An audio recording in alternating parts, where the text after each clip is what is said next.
Now let us do one practice problem on stack. Okay, so let's say I have a stack with 5 elements stored inside it. Okay. So there are 5 values that are stored in my stack, and now I perform 3 operations on this stack.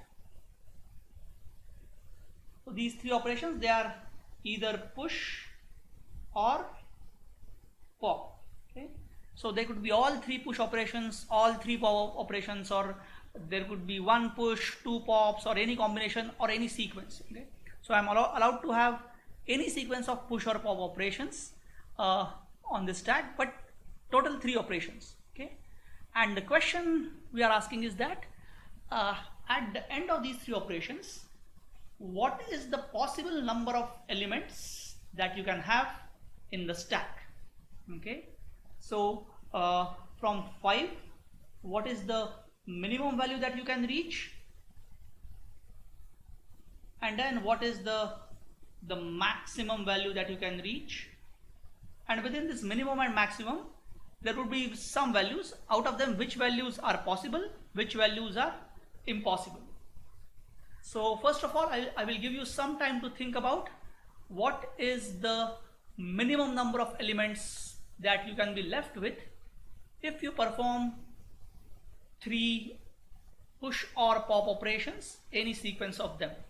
Okay, so if you want to think about this question about how many minimum elements will be left, please pause the video, think about it, work on your own, and then start the video.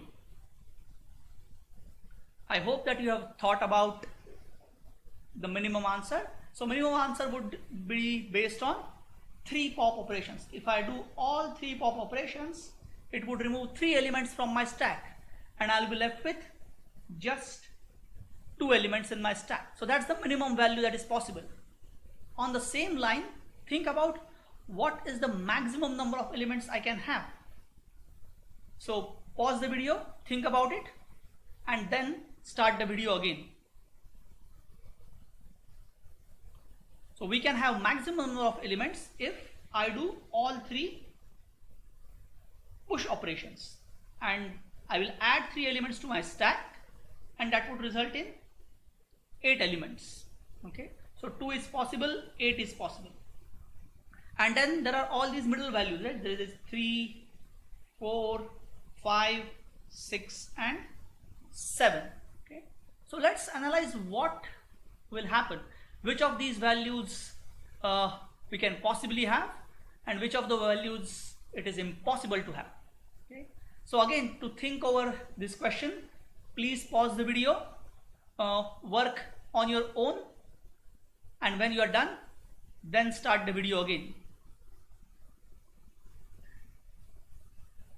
So key to know which of the values are possible and which of the values are impossible is to know that push and pop operations, they are going to nullify each other in terms of the number of elements. With push, you will increment the value by 1, and with pop, you are going to decrement the value by 1 about number of elements. Okay, so from 5, if I have to reach 3, okay, what it will require is, it will definitely require 2 pop operations.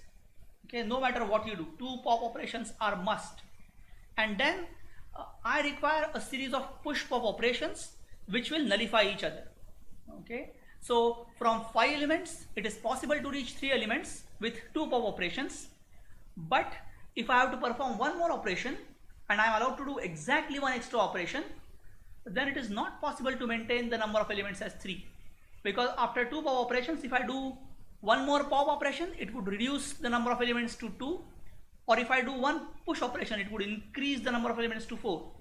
So it is not possible to have 3 elements in our stack at the end of 3 operations. Okay. So similarly 4, is it possible? Well, to reach 4, you require 1 pop operation.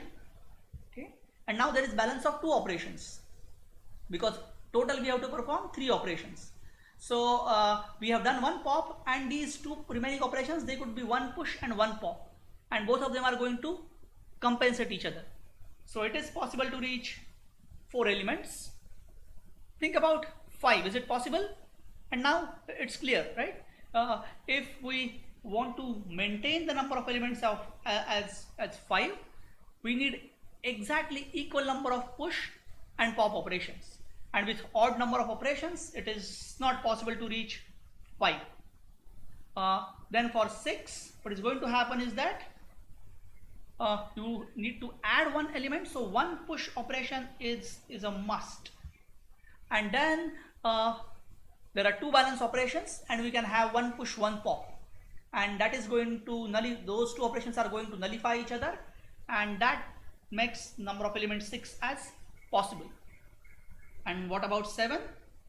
Well, with the same logic as 3 and 5, you can understand that 7 is not possible, because we require at least 2 push operations to reach to 7.